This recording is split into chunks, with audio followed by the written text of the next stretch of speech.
ভাইয়েরা আমার, এই দুই ভাই গেল বদরের যুদ্ধে, পারমিশন পেয়ে গেল। ভাইয়েরা আমার, পারমিশন পাওয়ার পরে বদরের যুদ্ধে যাইয়া, মাঠে যাইয়া আব্দুর রহমান ইবনে আওফ, জানার বাড়ি ছিল মক্কা নগরী, নবীর সঙ্গে হিজরত করে চলে গেছিলেন। বাবা নবী যাওয়ার কারণে আব্দুর রহমান ইবনে আওফ তিনিও হিজরত করে গেলেন, বাড়ি ছিল মক্কায়। মক্কার মানুষেরা মক্কার মানুষদের চেনে, কিন্তু বাচ্চা দুইটা তো মদিনার বাচ্চা, মক্কার মানুষদের তো কারো চেনে না। এই জন্য আব্দুর রহমান ইবনে আওফের কাছে যাইয়া ডাক দিয়া বলে, চাচা শুনলাম আবু জাহেল মার্কা লোকটা নাকি আমার নবীরে বড় আঘাত করেছে, বড় কষ্ট দিয়েছি, মায়ের দেশ বাবার দেশ থেকে তাড়িয়ে দিয়েছে, শুনলাম সে হলো আবু জাহেল। চাচা আমরা চিনি না, অন্তত একটু দেখিয়ে দেবেন কি কে সেই আবু জাহেলটা, আমরা দেখতে চাই। আব্দুর রহমান ডাক দিয়া বলে, দেখে কি করবা? বলে একটাবার দেখাই দেন। আমরা কি করব বলবো না, আপনি নিজের চোখে দেখতে পাবেন। যেই বলেছে বাবা আব্দুর রহমান ইবনে আওফ বলতেছে, ওই যে সাদা ঘোড়া দেখো, সবচাইতে উঁচু ঘোড়ার উপরে শামিয়ানা লাগানো রয়েছে, ওই ঘোড়ার পিঠে যে লোকটা বসা ওইটাই হলো মিস্টার আবু জাহেল। ওই যে ঘাড় লম্বা মাল ওইটাই হলো আবু জাহেল। শোনার সাথে সাথে বড় ভাই মাস ছোট ভাই মুহাব্বিসকে বলতেছে, পিছনটা শুধু শেভ করবা, পিছন দিক দিয়ে যেন কেউ মারতে না পারে। এইভাবে বলিয়া বাঁশ পাখির মতন দৌড়াইতেছে তাকবীর ধ্বনি দিয়া। বাবা সামনে যেটা আসে কচু কাটা করে, পিছন দিয়ে যেটা আসে মুহাব্বিস সেগুলো গাট করে। বাবা এইভাবে একটানা দৌড়াইয়া আবু জাহেলের কাছে যাইয়া নারাই তাকবীর ধ্বনি দিয়া একটা আঘাতে ঘোড়ার পিঠ থেকে জমিনে ফেলে দিয়েছে। আরো জোরে বলে। ভাইয়ের আমার, পিছনে দাঁড়িয়ে ছিল আবু জাহেলের ছেলে ইকরামা। কেরে তুই আমার বাবাকে ধরাশায়ী করে দিলি, কেরে তুই? সঙ্গে সঙ্গে তলোয়ার দিয়ে আঘাত করেছে, মাঝের বাম হাতটা কাটিয়া বগলের চামড়ায় ঝুলে গেছে। বাবা ওই অবস্থায় চলতেছে যুদ্ধ জিহাদ। ভাইয়েরা আমার, ঝুলন্ত হাতটা নিয়ে চলাফেরা করতে বড় ডিস্টার্ব হয়। বদরের ময়দানে হাতটারে ফালাইয়া ডান পা দিয়ে চেপে ধরে একটা হ্যাকসা টান মারিয়া হাতটাকে এমন করে বগলের থেকে ছাড়িয়ে দিয়েছে, কাটা হাত এমন করে লাফায়। মাছ কান্দের বলে, হাত হাসরের ময়দানে আমি মাঝের কোন আমল যদি আল্লাহর দুয়ারে কবুল না হয়, হাত তুই সাক্ষী দিবি রে, আমি মাঝ দিনের জন্য আল্লাহ রসুলের জন্য তোকে আমি বদরের ময়দানে আমি দান করে দিয়েছিলাম। ভাইয়ের আমার, ইসলাম এত সহজে আসি নাই বাবা। এবার আবু জাহেল গাধার মতন চিল্লায়। ভাইয়ের আমার, আঘাত করেছে বাবা, মাটিতে পড়ে গাধার মতন চিল্লায় বাবা। কিন্তু আবু জাহেলের মাথা দুই ভাই কাটতে পারল না।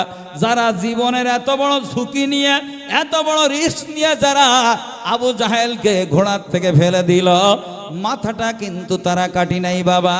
মাথা কেটেছিলেন মক্কায় বাড়ি, নাম হলো আব্দুল্লাহ ইবনে মাসউদ রাদিয়াল্লাহু তাআলা আনহু। জোরে জোরে বলেন সুবহানাল্লাহ, নারাই তাকবীর। মাথা কেটেছিল কে? আব্দুল্লাহ। কে কেটেছিল? আব্দুল্লাহ ইবনে মাসউদ, যিনি বহু হাদিস বর্ণনা করেছেন। আব্দুল্লাহ ইবনে মাসউদ রাদিয়াল্লাহু তাআলা আনহু ভাই ছিলেন গোলাম বংশের মানুষ, নিচু বংশের মানুষ, মানে গোলাম বংশ ভাই। আর গোলাম বংশের লোকদেরকে তারা তখন দাম দিত না, মানুষের বাড়ির কাজকর্ম করে খায়, মুটে মজুর, এই যে দাম ছিল না। তাহলে আবু জাহেলের মাথাটা কেটেছিল, নাম হলো আব্দুল্লাহ, বাপের নাম মাসুদ। মনে থাকবে তো? এখন আমার জিজ্ঞাসা এটাই যে যারা দুই ভাই এত কষ্ট করে জীবনের ঝুঁকি নিয়ে আবু জাহেলকে ঘোড়ার থেকে ফেলে দিতে পারলো, তারা কেন মাথাটা কেটে নিল না? এটা জিজ্ঞাসা হয় না, হয় না? এটা প্রশ্ন আসে না, আসে না? কেন ভাই? ঠিক আমিও আপনাদের কাছে ভাই বেশি না, এই ঘটনাটা মোটামুটি কেন আবু জাহেলের মাথা দুই ভাই কাটিনি, আব্দুল্লাহ কেন কেটেছিল, এই বিষয়টার উপরে আলোচনা করে সালাম কিয়াম হবে, দোয়া হবে, 1:30 বাজবে। কি বলে?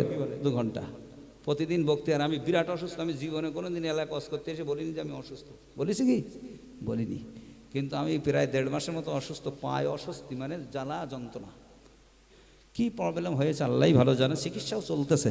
এই ওষুধ খেয়ে উঠেছি, এর মোটামুটি পাওয়ার শেষ হয়ে গেলে আমিও শেষ। হ্যাঁ, জলসা নিয়ে রাখেছি, যেতেই হবে ভাই। তো যাই হোক, এইটা মনে রাখবেন, এটা ভাইটাল পয়েন্ট, যে যারা জীবনের ঝুঁকি নিয়ে ফেলে দিল তারা মাথা কাটতে পারলো না। আব্দুল্লাহ কেন কেটেছিল? জবাবটা শুনুন ভাইয়ের আমার। কোরআনে কারিমের ভিতরে একটা সূরা রয়েছে 114টার ভিতরে একটা, যেই সূরাটা আল্লাহর বরকতি নাম দিয়ে শুরু হয়েছে বাবা। যেই সূরাটার নাম হলো সূরা রহমান। আর রহমান আল্লামাল কোরআন খলাকাল ইনসানা আল্লামাহুল বায়ান। আল্লাহু আকবার বলেন। আর এই সূরাটা দেখবেন 1-2 আয়াত পর পর শুধু রয়েছে ফাবি আইয়ি আলা রাব্বিকুমা তুকাজ্জিবান। এই সূরা দিয়ে দেখবেন রমজান মাসে অনেক জায়গায় সূরা তারাবি হয়। কি বলেন, হয় না? এই সূরা দিয়ে তারাবি পড়ায় না অনেক জায়গায়, আবার 10টা সূরা দিয়ে পড়ায়, কোনো জায়গায় খতম হয়।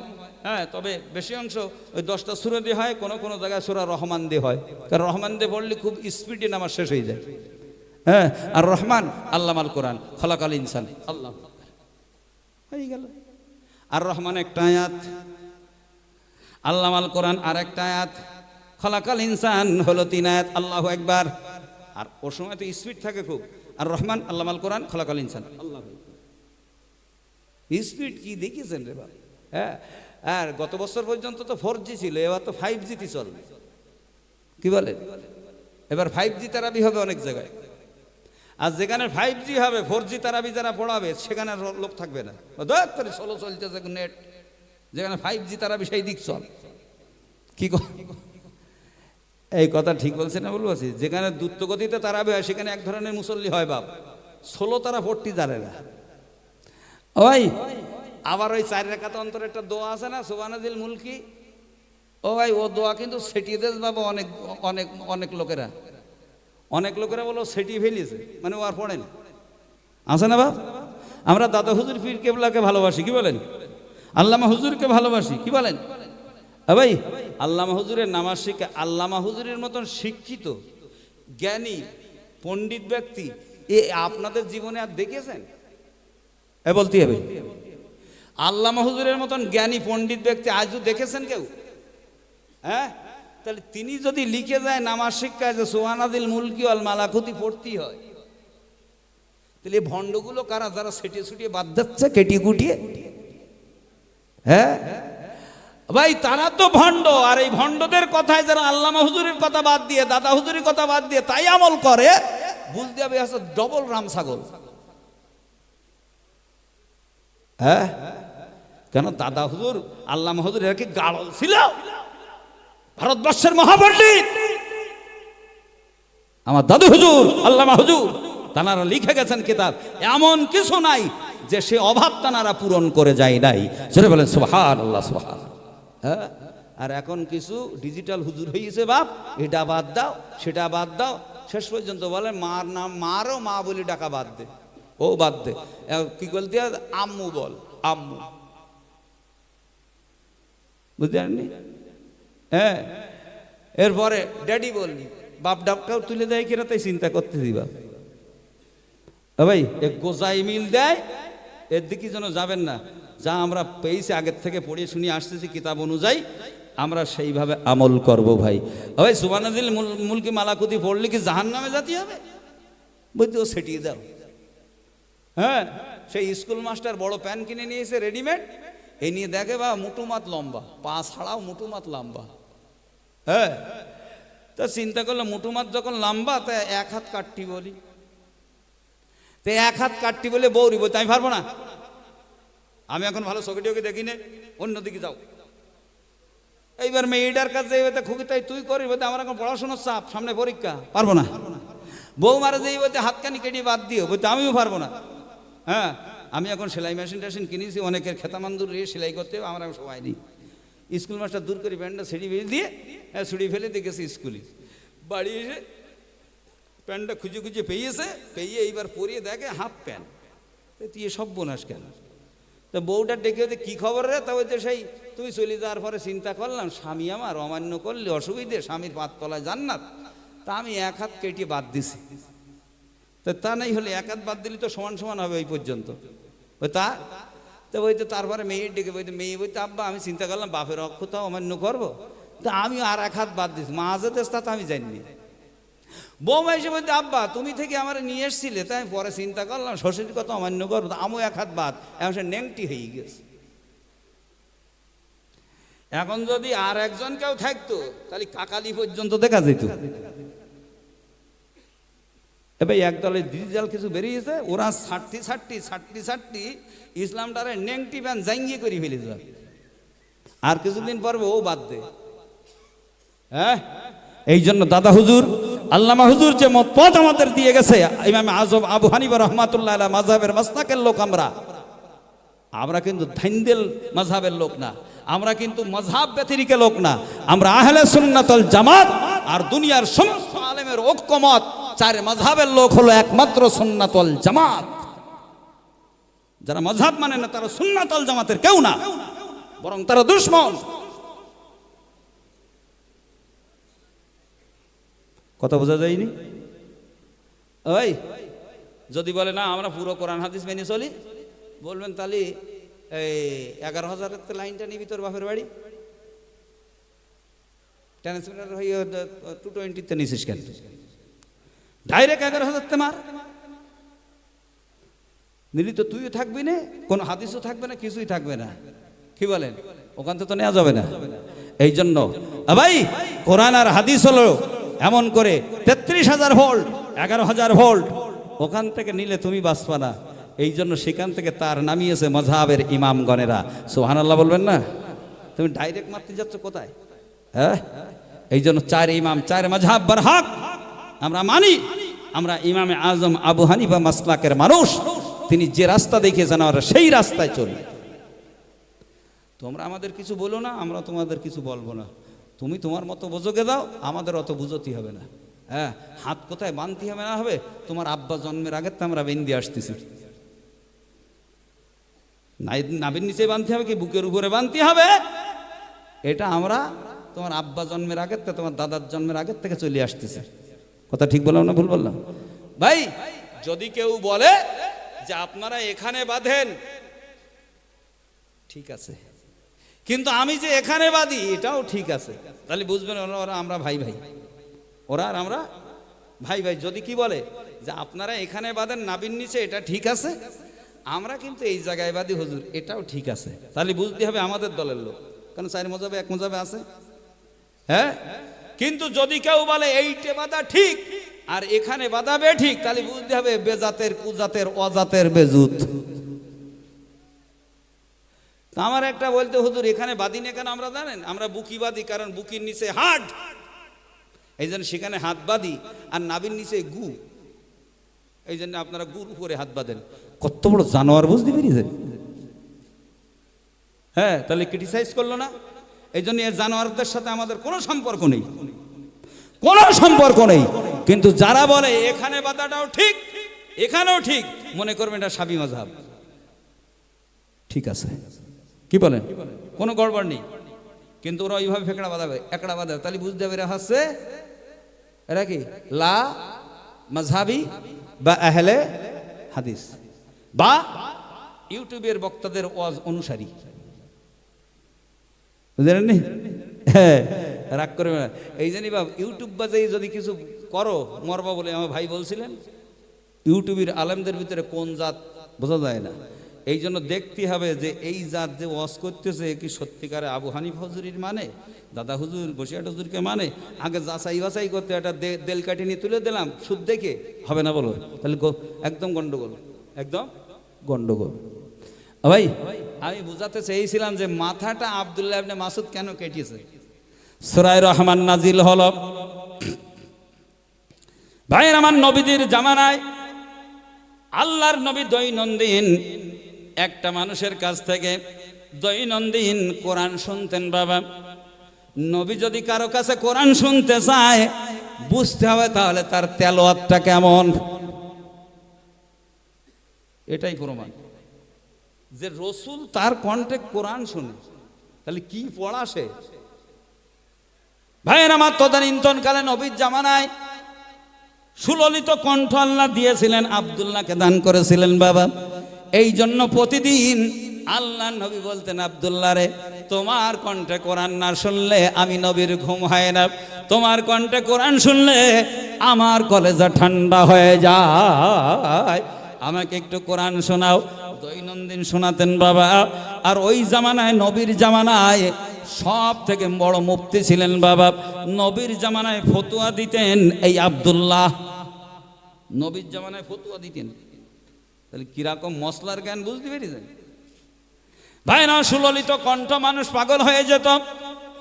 সূরা রহমান নাজিল হওয়ার পরে ডাক দিয়া বলতেছে, আমি একটু সূরা রহমান কাবা চত্বরে পড়ব। তখন মুসলমানের সংখ্যা খুবই কম বাবা, সবাই নিষেধ করলো, বাধা মানলো না বাবা। আব্দুল্লাহ ইবনে মাসউদ যাইয়া কাবা চত্বরে দাঁড়াইয়া কোরআন তেলাওয়াত শুরু করেছে। সংক্ষেপে বলি বাপ ভাইয়ের আমার, এত সুন্দর কোরআন তেলাওয়াত, কাফের বেঈমান আবাল বৃদ্ধ বনিতা নারী পুরুষ আর ঘরে থাকতে পারে নাই। চাষবাস ব্যবসা বিজনেস বন্ধ করে দিয়া কোরআন তেলাওয়াত শুনবার জন্য রান্না বান্না পর্যন্ত বন্ধ করে নারী পুরুষ সব কাবা বাইতুল্লাহ হাজির হয়ে গেছে। জোরে জোরে বলেন সুবহানাল্লাহ। ভাইয়ের আমার, সবাই তো কাফের বেঈমান। ভাত রান্না বাদ দিয়েছে বাবা, রান্না বান্না বাদ দিয়েছে, চাষবাস বাদ দিয়ে আব্দুল্লাহর কণ্ঠে সূরা রহমান শোনে। যেই মাত্র বলে ফাবিআইয়া আলাই রাব্বিকুমা তুকাযযিবান, কাফেরেরা চিৎকার দিয়া বলতে থাকে, সাদাকতা ইয়া ইবনে মাসউদ, তুমি সত্য কথা বলতেছো ইবনে মাসউদ। জোরে জোরে বলেন সুবহানাল্লাহ। এইভাবে বাবা হাজার হাজার লোক যখন আব্দুল্লাহ ইবনে মাসউদের ফেভারে এসে গেছে, একজন ভণ্ড চিন্তা করলে এইভাবে যদি তেলাওয়াত চলতে থাকে তাহলে মানুষ তো সব মুসলমান হয়ে যাবে। দৌড়ায়া লোকটা চলে গেল আবু জাহেলের দরবারে, ডাক দিয়া বলে, হুজুর সর্বনাশ, ওই রাখালের বেটা রাখাল আব্দুল্লাহ কোরআন তেলাওয়াত করে আর হাজার হাজার মানুষেরা তার তেলাওয়াত শুনতেছে। এমন জোয়ার লাইগা গেছে, মন বলতেছে হয়তো আব্দুল্লাহর হাতে কলেমা পড়ে মুসলমান হয়ে যাবে, আপনি একটা ব্যবস্থা নিন। দৌড়ায় আবু জাহেল গেল, কোনো কথা না বলিয়া আব্দুল্লাহ ইবনে মাসউদের গলার টুটি ধরিয়া এমন করে উঁচু করে এত জোরে আঘাত করে দিয়েছে, আষাঢ় মেরে দিয়েছে বাবা। একে আষাঢ়ে আব্দুল্লাহ ইবনে মাসউদের ঠ্যাং ভাঙা গেছে, পা খোড়া হয়ে গেছে বাবা। আব্দুল্লাহ ইবনে মাসউদ এমন করে খোড়া অবস্থায় পড়ে রয়েছে। আব্দুল্লাহ ইবনে মাসউদ চিন্তা করে, আমাকে যখন ঠ্যাং ভেঙে দিল কোরআন তেলাওয়াতের অপরাধে, তাহলে আজকের ছাড়া যাবে না, অন্তত একটা থাপ্পড় মারলেও মারা হবে, অন্তত রেকর্ড হয়ে যাক আমি বড় নেতা আবু জাহেলের একটা থাপ্পড় মেরেছি রাখালের বাচ্চা হইয়া। এই জন্য হাসড় পেঁচড় করে ভাইয়ের আমার এই খোড়া পা নিয়ে বাবা দাঁড়িয়ে গেছে, নারাই তাকবীর দিয়া এত জোরে আবু জাহেলের চাবালিতে থাপ্পড় মেরেছে বাবা। আবু জাহেলের মুখমণ্ডলটা ঘুরে গেছে বাবা, এইরকম ঘুরে গেছে। আবু জাহেল এবার চিন্তায় পড়ে গেল, এই সিন যদি কেউ দেখে নেয় তাহলে তো আমার আর কেউ মূল্য দিবে না। এই জন্য এদিক সেদিক দেখতেছে, কেউ দেখে ফেললো নাকি, এই যে থাপ্পড়টা দেশে কেউ দেখলো নাকি, দেখলি তো বাণিজ্য শেষ। এরকম যখন দেখে আব্দুল্লাহ চিন্তা করতে যে আমারও তো এবার জীবন শেষ করবে, কারণ তার গালো চড় মারি তো বাঁচাই রাখবে না। আর আমারে মারলি কৈফিয়ত নেওয়ার মতন ক্ষমতা আরব দেশে কারো নেই। আবু জাহেলের কাছে কৈফিয়ত নেওয়ার ক্ষমতা কারো নেই। আর আমরা তো রাখাল বংশের মানুষ, আমাদের আর কি দাম আছে। এইবার আব্দুল্লাহ ইবনে মাসউদ খোড়া ঠ্যাং নিয়ে দৌড়ায়, কিন্তু আপনারা বলেন সবে পা ভেঙে গেছে, ওই পা নিয়ে কি দৌড়ানো যায়? শুধু এরকম বগের মতন লাফায়, এরকম করতে করতে যাচ্ছে। আবু জাহেল বুঝতে পারিনি, কিছুক্ষণ পরে ওর হুঁশ ফিরেছে, যে দেখি সেটা কই, পিছনে ফিরে দেখে দৌড়চ্ছে। আবু জাহেল বলছে, দৌড়ায় যাবি কোন জায়গায়? ঠ্যাং ভাঙা, তোরে আজকে জিন্দা দাফন করে দেওয়া হবে। আমার গালে থাপ্পড় মেরেছ, তোরে জিন্দা রাখা হবে না, কারণ তুই জিন্দা থাকলে পৃথিবীর কোন মানুষ থাপ্পড়টা দেখি নাই, তুই গল্প চালিয়ে দিবি। এই জন্য গল্প করার আগে, মানুষের কর্ণ গোচর হওয়ার আগে অন্তত তোর জিন্দা দাফন করে দেওয়া হবে। আবু জাহেল এবার দৌড়াইতেছে আব্দুল্লাহকে ধরার জন্য। ভাইয়ের আমার, খোঁড়া পানিয়া এমন করে লাফাইতেছে, কত দূর আর যেতে পারে ভাই। ডাক দিয়া বলে, মাবুদ রে, কোরআন তেলাওয়াতের অপরাধে আমার পাও ভেঙে দেছে, আমি থাপ্পড় মারলাম, এবার ধরতে পারলে জিন্দা দাফন করে দিবে। এ মাবুদ, বিপদকালে তুমি ছাড়া বাঁচাইবার তো আমার কেউ নাই। আল্লাহ ডাক দিয়া বলে, আব্দুল্লাহ দৌড়াতে থাক, আমি আল্লাহ ওয়াদা দিলাম, দৌড়াতে থাকো রে আব্দুল্লাহ, আমি আল্লাহ কথা দিলাম, কিয়ামত পর্যন্ত চেষ্টা করলেও আবু জাহেল তোরে ধরতে পারবে না, কারণ আমি আল্লাহ তোর খোঁড়া পায়ের সাথে আমি আল্লাহ কুদরতি পা লাগাইয়া দিলাম। আরো জোরে বলেন। খোঁড়া পানে দৌড়ে কিন্তু ব্যবধান তাই থাকে, যে ব্যবধানে দৌড়াচ্ছিল, হ্যাঁ, আল্লাহ সেই ব্যবধানটাই রেখে দেয়। এত দৌড়াচ্ছে আবু জাহেল, কিন্তু দূরত্ব ঠিক বজায় আছে। সুবহানাল্লাহ বলবেন না? কারণ আল্লাহর কুদরতি পা লাইগা আছে আব্দুল্লাহর খোঁড়া পায়ের সাথে। আবু জাহেল কেমনে ধরবার পারে? শেষ পর্যন্ত আবু জাহেল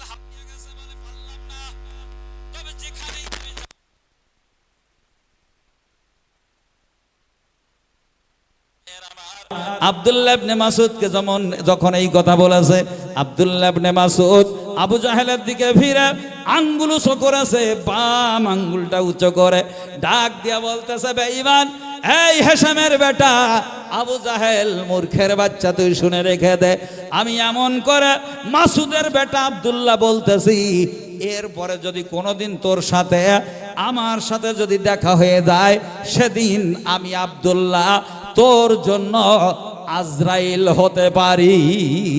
জোরে বলেন সুবহানাল্লাহ। আমি তোর জন্য সেদিন আজরাইল হয়ে যেতে পারি। তাহলে ও বলেছে তোর ধরতে পারলে মেরে দেবো, ধরে মারবই। আর আব্দুল্লাহ বলছে, যেদিন সামনাসামনি কোনোদিন যদি হই, তা সেদিন আমি তোর জম হয়ে যেতে পারি। আব্দুল্লাহ খোঁড়া পায়ে দৌড়াতে দৌড়াতে দাঁড়ে আর কামে গেছে, যেখানে রসুল দিনের কথা বলছিলেন। আরকাম রাদিয়াল্লাহু তাআলা আনহুর ঘরেতে গোপনে গোপনে ইসলাম প্রচার করে। আবু বকর সিদ্দিকও আছে এই ঘরে। খোঁড়া পা নিয়ে ঢুকেছে, বলে কি ব্যাপার? বলে হুজুর, আমার আষাঢ় মারছে, আমার পাও ভেঙে গেছে। আবু জাহেল ধরতে পারলে মার্ডার করে দিবে, জিন্দা দাফন করে দিবে বলেছে। ইয়া রাসূলুল্লাহ, আমি আর এ দেশে থাকবো না, আমাকে দূর দেশে পাঠিয়ে দেন, তা না হলে আমরা যা মুসলমানের সংখ্যা এত কম, আমরা আবু জাহেলের মোকাবেলা করতে পারবো না। ইয়া রাসূলুল্লাহ, দয়া করে আমাকে দূর দেশে পাঠিয়ে দেন। আল্লাহর নবী ডাক দিয়া বলে, এ আবু বকর, খোঁড়া পা নিয়ে দূর দেশে যেতে পারবে না রে, এই জন্য তোমারে বলতেছি আব্দুল্লাহর একটা ঘোড়ার ব্যবস্থা করে দাও। সঙ্গে সঙ্গে বাবা আবু বকর চিৎকার মেরে কান্নাকাটি করে। আমার নবী ডাক দিয়া বলে, আবু বকর কেন কান্দো? ডাক দিয়া বলে, ইয়া রাসূলুল্লাহ, ঘোড়ার ব্যবস্থা করে দিতে বলেন, সেজন্য আমি রহস্যটা এখন বুঝতে পারলাম। আমি আবু বকর যতদিন আসছি আপনার দরবারে দাঁড়ে আর কামে, আমি কোনোদিন কিন্তু ঘোড়া নিয়ে আসি নাই, কিন্তু আজকে আসবার সময় কি যেন আমার ব্রেনের ভিতরে হয়ে গেল যে আমি একটা অন্তত ঘোড়া নিয়ে যাই। প্রতিমধ্যে একটা দামি ঘোড়া বিক্রি হচ্ছিল, আমি ঘোড়াটা কিনে ফেললাম। কেন কিনলাম, কি জন্য কিনলাম আমি বুঝতে পারি নাই। মন চাইছে একটা ঘোড়া কিনলাম, আমি আরকামের বাড়িতে উঠোনে বেঁধে রেখেছি। ইয়া রাসূলুল্লাহ, এখন বুঝতে পারলাম এইরকম ভাবে আব্দুল্লাহ বিপদে পড়বে, তার ঠ্যাং ভেঙে যাবে, আর আমার কেনা ঘোড়ায় চড়ে আব্দুল্লাহ দূর দেশে যাবে। এই জন্য আল্লাহ আমার ব্রেনে ঘোড়া কিনবার বুদ্ধি যুক্তি দিয়েছে। জোরে চিল্লা বলেন সুবহানাল্লাহ। হযরত আবু বকর ঘোড়া দিলেন, আল্লাহর নবী ঘোড়ায় তুলে দিয়ে বলল, তুমি হাবশা দেশে চলে যাবে, আবিসিনিয়ায়, বেলালের দেশে। ওইখানে আগের থেকে হিজরত করে অনেক সাহাবারা চলে গেছে। হযরত আলীর ভাই জাফর রাদিয়াল্লাহু তাআলা আনহু রয়েছে, ওই সব আবিসিনিয়ার বাদশা নাজ্জাশীর দরবারে ছিল। অনেক লম্বা ঘটনা। এইবার নবীজি হিজরত করে গেলেন মক্কা ছেড়ে মদিনায়। আবিসিনিয়ায় হিজরতকারী সাহাবারা যখন জানতে পারলেন নবী মক্কা ছেড়ে মদিনায় এসেছে, এনারাও কি করলেন, এনারা আবিসিনিয়া হাবশা দেশ ছেড়ে আবার হিজরত করলেন। বাবা হিজরত করে করে সব আবার মদিনাতে নবীর সঙ্গে মিলিত হলেন। তাহলে এদের ডবল হিজরত হয়েছে, ডবল হিজরত। একবার হাবশায়, ওখান থেকে মদিনায়, ডবল হিজরত, ডবল দেশ ত্যাগ। হিজরত মানে দেশ ত্যাগ করা। ভাই তো মদিনায় যাওয়ার পরে ইসলামের প্রথম যুদ্ধ হলো বদর। প্রথম যুদ্ধ বদর। এই বদরে যখন সৈন্য নেওয়া হচ্ছে, আল্লাহ ডাক দিয়া বলে, আব্দুল্লাহ ঠ্যাং তো খোড়া হয়ে গেছে, কিন্তু নামটা লিখিয়ে দাও। নাম লেখাও। খোড়াটাই কি হয়েছে? ঠ্যাং খোড়াটাই কি? নাম লেখাও। বদরের জিহাদে উনি নামটা লিখিয়ে দিলেন। বাবা, যুদ্ধ শুরু হয়ে গেল। মাজ আর মুআব্বিস দুই ভাই, এরা এমন করে বাবা যুদ্ধ করতে করতে আবু জাহেলকে ঘায়েল করল, ঘোড়ার পিঠ থেকে ফেলে দিল। বাবা, আল্লাহ ডাক দিয়ে বলে, মাজ আর মুআব্বিস তোমরা শোনো, আফরার দুই বেটা মাজ মুআব্বিস শোনো, তোমরা যে কাজ করেছো আমি আল্লাহ খুশি হয়ে গেলাম, কিন্তু মাথাটা তোদের দ্বারা কাটা হবে না, তোদের দিয়ে মাথা কাটানো হবে না, কারণ মাথা কাটবে আমার আব্দুল্লাহ। কারণ সেদিনকার দোয়া আমি আল্লাহ কবুল করে রেখে দিয়েছি। যেদিন আব্দুল্লাহ আবু জাহেলকে আঙ্গুল উঁচু করে এমন করে থ্রেট দিয়ে বলেছিল, যদি কোনোদিন তোর সাথে দেখা হয় সেদিন আমি আব্দুল্লাহ তোর জন্য আমি জম হয়ে যেতে পারি, আজরাইল হতে পারি। আমি সেদিনকার দোয়া আব্দুল্লাহ দোয়া কবুল করে রেখেছি, মঞ্জুর করে রেখেছি। এই জন্য বদরের যুদ্ধে তোমরা যদি আবু জাহেলকে ফেলেছ, মাথা তোমরা কাটতে পারবা না। তাই আমি আল্লাহ আব্দুল্লাহর দোয়া মঞ্জুর করিয়া বদরের যুদ্ধে তার হাতেই আবু জাহেলের কল্লা কেটেছিলাম। জোরে চিৎকার দিয়ে বলেন সুবহানাল্লাহ, নারায়ে তাকবীর। কোথাকার তীর কোথায় লেগেছে? কারণ সেদিন যে বলেছিল দোয়াটা আল্লাহ কবুল করে তুলে রেখেছে, আর বদরের দিন সেটা পূরণ করে দিয়েছে, আল্লাহ দেখিয়ে দিয়েছে। ভাই, আব্দুল্লাহ ইবনে মাসউদ যে যখন বুকের উপরে বসে ছুরি চালাবে, তো বলছে আমার কথা ঠিক হয়নি আব্দুল্লাহ, তোর কথাটা ঠিক হয়েছে। রাখালের বাচ্চা, তুই বলেছিলি তুই জম হবি, তা আজকে সত্যিকারের জমের হাতে ধরা পড়ে গেছি। তবে তোর হাতে ধরি, পায়ে ধরি, আমার একটু সিনার দিক দিয়ে বাদিয়ে কাটবা, গলাটা কাটার সময় সিনার দিক দিয়ে একটু ধরিয়ে নেবা, বুকের দিক দিয়ে। বলে কেন? বলে মাথাগুলো এক জায়গায় শিবিরে যখন জমা হবে, আমার মাথা দেখে সবাই যেন বোঝে যে আমি সেই পাক্কা ইবলিস। একটু বড় দেখাবে মাথাটা, হ্যাঁ, গর্দান লম্বা করে কাটিস। কেটেছে বাপ, ওর মাথাটা মোটা ছিল, মশির মাথা সেইও বড়। মশির মাথা, ভাইসার মাথা দেখেছেন তো কিরম বড় বড় মাথা? ওর থেকে আবু জাহেলের মাথা বড় ছিল, কানও এরকম বড়, আর চুলও লম্বা, বিরাট মাথা। আর বাদিয়ে কাটিয়েছে বুকে একদম সিনা সই করি। হ্যাঁ, এরপরে রক্তে রঞ্জিত হয়ে গেল, চুলির মুঠোটারে পেঁচাইয়া এমন করে যখন নিয়ে যাইতেছে বাবা, রক্তে স্লিপ করে হাতের থেকে ধাম করে পড়ে যায়। কিছু দূরে গেলে আবার পড়ে যায়, শিবিরের দিকে নিয়ে যাচ্ছে, মাথা জমা দেবে, কল্লা জমা দেবে। বারবার পড়ে যাওয়ার কারণে আব্দুল্লাহ ইবনে মাসউদ চিন্তা করলো, তাহলে কেমনে নিয়ে যাব? কারণ চুল এত স্লিপ হয়ে গেছে বাবা, ধরলেই স্লিপ করে পড়ে যায়। এই জন্য আব্দুল্লাহ ইবনে মাসউদ তার বড় বড় দুইটা কান ছুরি দিয়ে ছিদ্র করেছে বাপ, ছুরির আগা এইভাবে ঢুকিয়ে দিয়েছে, বড় বড় কান, এইরকম বড় বড় ছিদ্র তৈরি হয়ে গেল। ওর ভিতর দিয়ে হাত ঢুকাইয়া প্যাকেটের ডাং মতন করিয়া এবার মাথা নিয়ে শিবিরের দিকে যায়, আর স্লিপ মারে না, আর সরে না, কারণ ডাং বানাইস তো, কান ছিদ্র করে যেই হাতে করে নিয়ে যায়, গায়েবী আওয়াজ আসতেছে, ইয়া আব্দুল্লাহ ইবনে মাসউদ, আল উজুনি বিল উজুনাইন, আল উজুনি বিল উজুনাইন, আল উজুনি বিল উজুনাইন। ভাইয়ের আমার, গায়েবী আওয়াজে বলতেছে, আব্দুল্লাহ রে, কানের বদলে কান, কানের বদলে দুই কান, কানের বদলে দুই কান, আল উজুনি বিল উজুনাইন, কানের বদলে দুই কান, এক কানের বিনিময়ে দুই কান। এই আওয়াজ শুনে উনি ভীত সন্ত্রস্ত হয়ে গেল। কানের কাছে শুধু ওই কথা বলে একজন, কানের কাছে কে যেন বলতে, এই এক কানের বিনিময়ে দুই কান, এক কানের বিনিময়ে দুই কান। বুঝতে সরিয়ে পড়িয়ে যাচ্ছিল, ভালো চলে, আর এখন কি জ্বালায় পড়লাম। এরকম গাইবি আওয়াজ হলি ভাই ভয় লাগবে না? লাগবে না? আপনি রাস্তায় চলতে কেউ যদি কানের কাছে এসে বলে, তুই কেডা রে, এই তোর নাম কি, এরকম আপনি তো এমনি চিল্লেই দৌড়বেন, কি সর্বনাশ হচ্ছে। হ্যাঁ, কেউ না, কোনো লোক না, জন না, শুধু বলতেছে এক কানের বিনিময়ে দুই কান, আরবিতে বলে আল উজুনি বিল উজুনাইন। ভীত সন্ত্রস্ত অবস্থায় থরথর করে কাঁপতে কাঁপতে শিবিরে হাজির, মাথাটা জমা দিল। নবীজি ডাক দিয়া বলে, আব্দুল্লাহ তুমি কেন থরথর করে কাঁপতেছ? বলে, ইয়া রাসূলুল্লাহ, আমি আনবার সময় স্লিপ করে করে পড়ে যায়, তারপরে কান ছিদ্র করে হাত ঢুকায় আনতেছিলাম, কে যেন আমাকে বলতেছে আল উজুনে বিল উজুনাইন, এক কানের বিনিময়ে দুই কান। এই জন্য আমার ভয় পেয়েছে, এই জন্য আমার ভয় লেগেছে। হুজুর কি ব্যাপার, আমি তো বুঝতে পারতাম ওরা কেউ কিছু করবে নাকি আবু জাহেলের লোকজন, তাই আমার শোনাচ্ছে যে হ্যাঁ আমার মারবে টারবে এরকম কিছু। আল্লাহ নবী বলে, ওগো আব্দুল্লাহ তুমি জানো না, তোমার হয়তো মনে নাই। বলে কি কথা ইয়া রাসূলুল্লাহ? বলে আমি একদিন কাবায় নামাজ পড়তেছিলাম, আবু জাহেল ওই বেজুতের মাল দূরের থেকে আমাকে মারবে বলে তীর এমন করে রেডি করেছিল, তীর দিয়ে আমাকে টার্গেট করেছে। তুমি আমার বডিগার্ড হিসাবে দাঁড়িয়েছিলে, আমি তখন নামাজরত অবস্থায় ছিলাম, আবু জাহেল মারবে বলে আমার দিকে তীর লাগিয়েছে। আমি কিন্তু জানি না রে আব্দুল্লাহ, আমার দিকে যে আবু জাহেল এই ভণ্ড পাষাণ যেই তীরটা মেরেছিল, তুমি দেখতে পাইয়া আমি নবীরে বাঁচানোর জন্য তুমি আমাকে জড়িয়ে ধরেছিলে।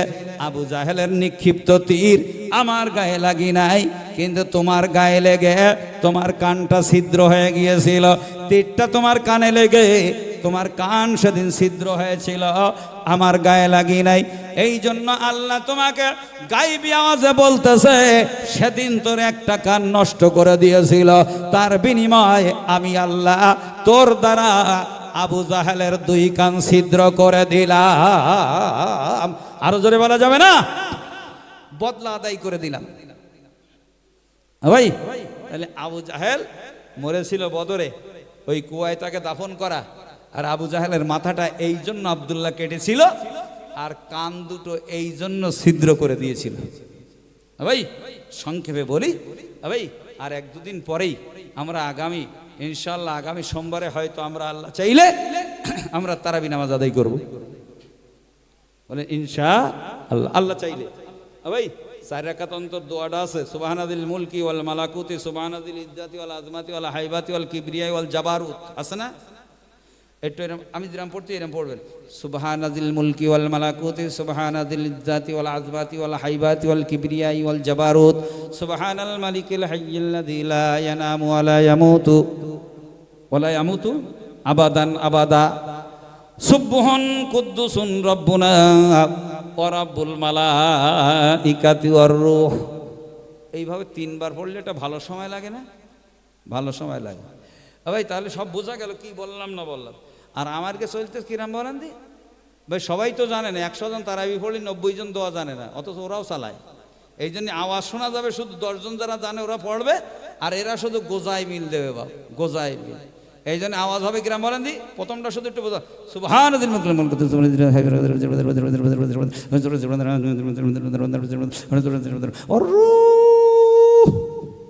তার মানে হয়ে গেছে, দোয়া করে দাও, মানে শুধু গোজায় মিল। কি স্পিড বলে, হ্যাঁ? এই জন্য শিখে বুঝে পড়ার দরকার। ইসলাম ধর্ম শিখা বোঝার ধর্ম, এই নবঢং ধর্ম না। এই জন্য আমরা শিখি, বুঝি, ইসলামটাকে সঠিক বোঝার চেষ্টা করি, কোরআনটাকে সুন্দর তেলাওয়াতের চেষ্টা করি। ভাই গ্রামে গ্রামে কেরালা মক্তব আছে না নেই? এদিকে কেরালা মোনাজ্জাম ভালো মক্তব আছে না? সেই আগের সেই গতানুগতিক কি হয় না, বাপদাদা মাইন্দাদার আমলের যে মক্তব ছিল, ইমাম সাহেব পড়া তালেব জেরে বেজের বে তেজেতে, ওই মক্তব নাকি মডেল মক্তব হয়েছে দিকে? হ্যাঁ না বলেন না কেন? হয়েছে? হ্যাঁ হ্যাঁ না বলতে, হ্যাঁ। আর আগে ছিল আলিফ 2 জবর আন, আলিফ 2 জের এন, আলিফ 2 ফেশন আন এন উন তাতে তু। ওরে পড়া রে বাবা, হ্যাঁ তাতে তু, হ্যাঁ এইসব করিয়েছে বাবা আগে, ওসব চলে না। কোরআন সহি শুদ্ধ করে পড়তে বলেছেন, এটা ফরজ। সহি শুদ্ধ করে তাজবিদ সহকারে তার তিলের সহিত কোরআন তেলাওয়াত করা আল্লাহর হুকুম। নামাজ যেমন ফরজ, তার তিলের সহিত কোরআন তেলাওয়াত করা ফরজ। অথচ সে শিখতেছ না বাপ। অনেক কিছু আমরা জানি বুঝি, কিন্তু কোরআনের বেলায় কিচ্ছু বুঝি না বাপ। ভাই এই জন্য শেখার চেষ্টা করি, আর বাচ্চাগুলোকে যেন আমরা না আটকাই, অন্তত প্রতিদিন 1 ঘন্টা হলেও কেরালা মক্তবে যাওয়া আসার অভ্যাস করাই, কেরালা মক্তবের ছাত্র ছাত্রী বানাই। বলেন ইনশাআল্লাহ। ভাই আব্দুল মাতিন সাহেব জীবনে কেউ ভালো বলে কেউ ভালো বলেন, এরম আছে, থাকতে পারে। সব মানুষ, নবী সবার কাছে ভালো? আর নবী তো দূরের কথা, আল্লাহ সবার কাছে ভালো। যারা কুমড়ো দিয়ে বড়ি দিচ্ছে মেঘ হলি, তারা গালাগালি দিচ্ছে আল্লাহরে, আর সময় ভাবনি তুমি মেঘ দেবার। এ বড়ি টড়ি দেয় না বাপ মারা, কুমড়ো ঘষে ঘষে বেটি বড়ি দেয় তো। আর বড়ি দিলি যদি মেঘ হয়, রোদ যদি বন্ধ হয়ে যায়, কুয়াশা পড়ে, তা আর সময় ভাই না, আমি একটু বড়ি দিছি আরম্ভ হয়ে গেছে। তার মানে কি আল্লাহরও অনেকে ভালো বলে না। প্রত্যেকের ভিতরে দোষগুণ থাকতে পারে, দোষে গুণে মানুষ। কিন্তু আব্দুল মাতিন ভাই সাহেব যে কাজটা করেছে, অবদান জীবনে ভোলা যায় না। পশ্চিম বাংলার ভিতরে হাজার হাজার হাজার হাজার মক্তবের ব্যবস্থা তিনি করেছেন, নিজে পরিচালনা করে হাজার হাজার মক্তবের ব্যবস্থা, শিক্ষার ব্যবস্থা চালু করে দিয়েছেন। ভাই এখান থেকে যদি শিক্ষা অর্জন করে ছাত্রছাত্রীরা, ভাই হাদিস অনুযায়ী তার একটা পার্সেন্টেজ সমপরিমাণ সওয়াব তার আমলনামায় লিপিবদ্ধ হচ্ছে। এতে বোঝা যায় আল্লাহ চাইলে তিনি একজন জান্নাতি মানুষ। কি বলেন? চতুর্দিক দিয়ে যা মক্তবে পড়ায় তার একটা সওয়াব পাবে, কারণ তানার হাতেই তৈরি হয়েছে, শুরুয়াত হয়েছে, উদ্বোধন হয়েছে। এই জন্য তানাদের বিরুদ্ধে কথা বলতে গেলে অন্তত মুখে লাগাম দিয়ে বলা দরকার, কি বলছি। ভাই মানুষ মাত্রই দুধে দেওয়া হয় না, একটু দোষগুণ থাকবেই। হ্যাঁ, তারপরেও দেখতে হবে তার ভালো দিকটা। কত সুন্দর শিক্ষা ব্যবস্থা, আর তিনি শিক্ষার উপরে আন্দোলন চালিয়ে যাচ্ছে। আল্লাহ যেন তাকে কামিয়াবি দান করেন, আল্লাহ যেন তার এই প্রসেসটাকে অল ইন্ডিয়া সুন্নাতুল জামাতের মাধ্যমে আল্লাহ অল ইন্ডিয়াতে যেন ফাইলায়া দেয়, ছড়িয়ে দেয়। জোরে বলেন আল্লাহুম্মা আমিন, জোরে আরেকটু বলেন আল্লাহুম্মা আমিন, নারায়ে তাকবীর। ভাই আর লম্বা করবো না, সালাম কিয়াম করে দোয়া করলে 1:30 হয়ে যাবে। একটু দাঁড়াই, ইয়া নবী ওরে আল্লাহর সাদি গুলো তার মনে এই নেই।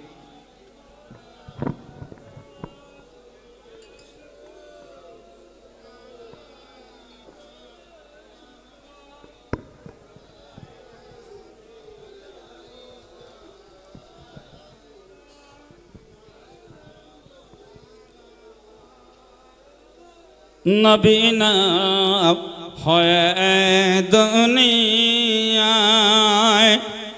না হয় ফেরেশতা খোদার, হয়েছে উম্মত তোমার, তার তরে সালাম লাখো বার। ইয়া নবী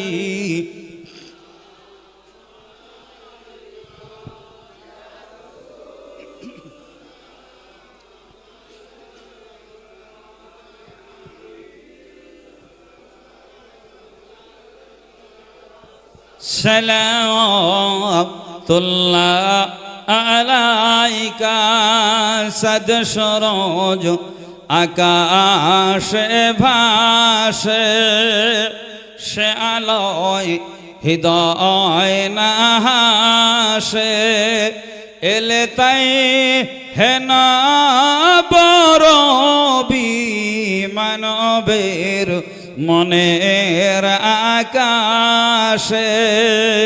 ইয়া নবী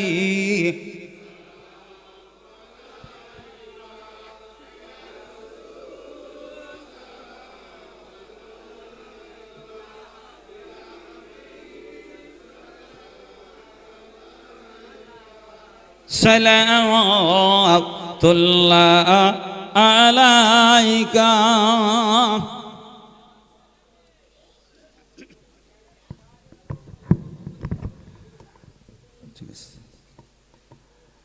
ভাই ইতি বিক্ষিপ্ত কিছু কথা বলতে যে ভাষাগত ত্রুটি তো করেই ফেলেছি। ভাই সন্তান হিসাবে, ভাই হিসাবে ক্ষমা করবেন।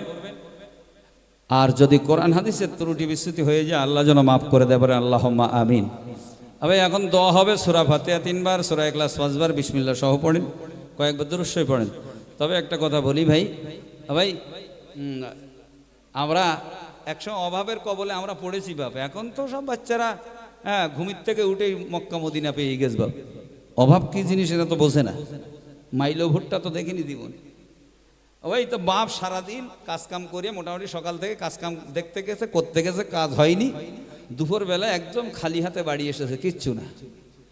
আমরা 7-8 জন ভাই বোন মিলে, আব্বা আম্মা মিলে 7-8 জন, কিচ্ছু না। ওই দুপুরে খাওয়া হলো না, বাপ কিন্তু গোসল করে আবার দাঁড়াইনি চলে গেছে, কারণ আমরা না খেয়ে আসি। এসার সময় বাড়ি এসে তা কি করবে, কোথাতে ধার কর্য করে কিলোখানি চাল নিস, আমরা তখন ঘুমোই পড়ি। বাপ আচ্ছা, এ মা রান্না বান্না করলো, আচ্ছা কোনো বাপ কি বলবে যে শোনো খোকার মা, ছেলেপিলে তো সব ঘুমোচ্ছে, চাইল তো এই, তা আমরা 2 জন খেয়ে ঘুমোই, ওরা যা ঘুমোচ্ছে ঘুমো, ডেকে লাভ নেই। এরকম কোনো মা বাপ বলবে? কেউ বলবে না। ডেকে ওদের খাওয়া থাকে, থাকবে, না থাকে আমরা না খেয়েই থাকবো, তবে সোনা মানে কি গা ডেকে দুটো খাদ্য, এই কথা বলবে তো? তবে আমি বুঝাতে চাচ্ছি বাপ, অনেকে শুয়ে আছে এদিক ওদিক বাপ, এখন খাবার সময় আমরা কি ডেকে দিলি হয় না বাপ? যদি বলেন না আমরা খাবো, ওরকে ডাকবো না, তাহলে হয় না বাপ। হ্যাঁ, একটু ডেকে দেই বাপ, একটু আওয়াজ দেই, আসে আসবেন, না আসে না আসবেন, তা বলতে তো পারবেন যে ডাকিলাম, কি বলেন? এখন যদি হিংসা না করেন, যদি বলেন না ওরা আসুক, তাহলে মোটামুটি একটা আওয়াজ দিতেই হবে। রাজি আছেন তো? এরপরে আর দিতে বলবেন, দেন তো দেখি নারাই তাকবীর, আরেকটা মান করে নারাই তাকবীর, নারাই তাকবীর। হ্যাঁ বাপ, কোনে কাজড়ে যারা শুয়ে উঠিয়ে আসো, উঠিয়ে এসো এইবার। হ্যাঁ, এবার খাবার দেওয়া হবে, সব এই ওঠো। হ্যাঁ, এখন দোয়া হবে। আল্লাহুম্মা আমিন। রব্বানা যালামনা আনফুসানা ওয়া ইল্লাম তাগফির লানা ওয়া তারহামনা লানাকুনান্না মিনাল খাসিরিন। রব্বানা ইগফির লানা যুনুবানা ওয়া কাফির আন্না সাইয়্যাতিনা ওয়া তাওফানা মা'আল আবরার। রব্বিরহামহুমা কামা রাব্বায়ানি সগীরা। রব্বুল আলামিন, আমরা গুনাহগার বান্দা, পবিত্রতম মাহে শাবানে আল্লাহ একেবারে শেষ লগ্নের দিকে, মাওলা রমজানের কয়েকদিন পূর্বে গুনার বোঝা মাথায় নিয়ে তোমার দরবারে হাত তুলেছি। মাওলা দয়া করে মেহেরবানি করে মাবুদ, জীবনের তামাম গুনাহ রাশিগুলো তুমি মাফ করে দাও।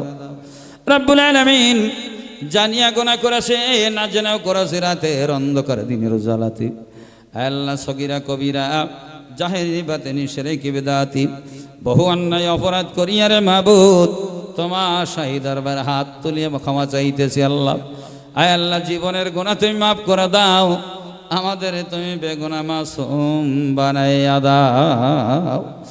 আয় আল্লাহ, যে মাহফিলে বসিয়া কোরআন হাদিসের আলোচনা শুনলাম রে মাওলা, এ মাহফিল তোমার দরবারে মঞ্জুর করে নাও। ময়দানে মাহাশরে মহামুসিবতের কালে এ মাহফিলকে আমাদের প্রত্যেকের জন্য তুমি নাজাতের কারণ বানাইয়া দিও। আল্লাহ, যা কিছু শুনলাম শোনালাম রে মাবুদ, শোনা বোঝার চাইতে আমল করবার তৌফিক তুমি দান করে দাও। আল্লাহ রাব্বুল আলামিন, এ মাহফিলে বসিয়া সূরা ফাতিহা, সূরা ইখলাস পড়েছি মাওলা, তোমার হাবিবের প্রতি কয়েক মর্তবা ভক্তি ভরা দুরূদ ও সালাম পাঠিয়েছি। আল্লাহ, দয়া করে মেহেরবানি করে আল্লাহ ত্রুটি বিশুদ্ধি ক্ষমা করে দিয়ে আল্লাহ কবুল করে নাও।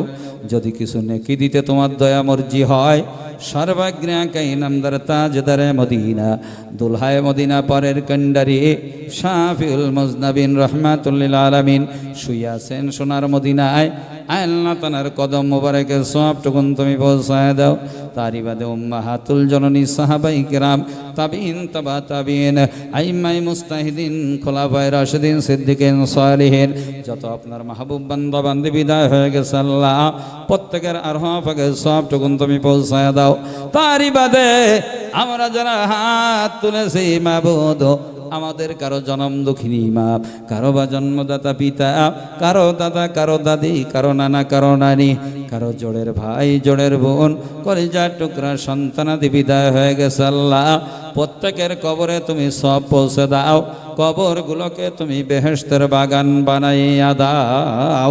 রাব্বুল আলামিন, আয় আল্লাহ মুবারকপুর এলাকা, বাউন্ডারি লাউহাটি, আয় আল্লাহ পানাপুকুর চাঁদপুর এলাকা বাউন্ডারির ভিতরে যত মোমেন মোমেনাত তোমার ডাকে সাড়া দিয়ে চলে গেছে, প্রত্যেকের কবরে তুমি সব পৌঁছায় দাও।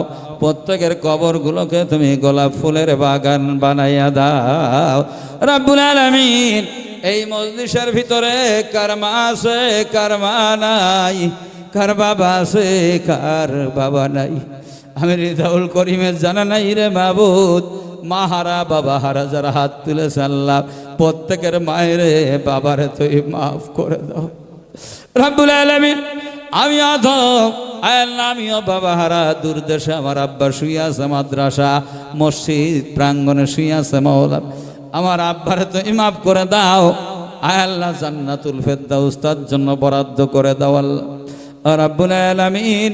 আয় আল্লাহ এই মাহফিলের জন্য যারা দৌড়াদৌড়ি করলো, আয় আল্লাহ ছোট ছোট অল্প বয়সের বাচ্চারা মিলে আয় আল্লাহ এই মাহফিলের আয়োজন করেছে আল্লাহ, তাদের এই মেহনতকে বেকার করে দিও না, মাহফিল কবুল করে নাও, তাদেরকে তুমি দ্বীনের জন্য গ্রহণ করে নাও আল্লাহ, প্রত্যেকের তুমি দ্বীনের খাদেম হিসাবে কবুল করে নাও রাব্বুল আলামিন। আয় আল্লাহ তোমার কাছে একান্ত ফরিয়াদ করে মাওলা, এ মাহফিলের ভিতরে যা শুনলাম শোনালাম বেশি বেশি আমল করবার তৌফিক তুমি দান করে দিও আল্লাহ রাব্বুল আলামিন। আমাদের ভিতরে অনেকে অসুস্থ মাওলা, শিফা দান করে দাও, রোগ শোক বালা মুসিবত দূরীভূত করে দাও, আমাদের প্রত্যেকের লেখাপড়ার ভিতরে বরকত দাও। মা বোনেরা পদ্মালে বসে হাত তুলেছে মাওলা, মায়েদের মনের কোণের আশা আকাঙ্ক্ষাকে তুমি পূর্ণ করে দাও। আয় আল্লাহ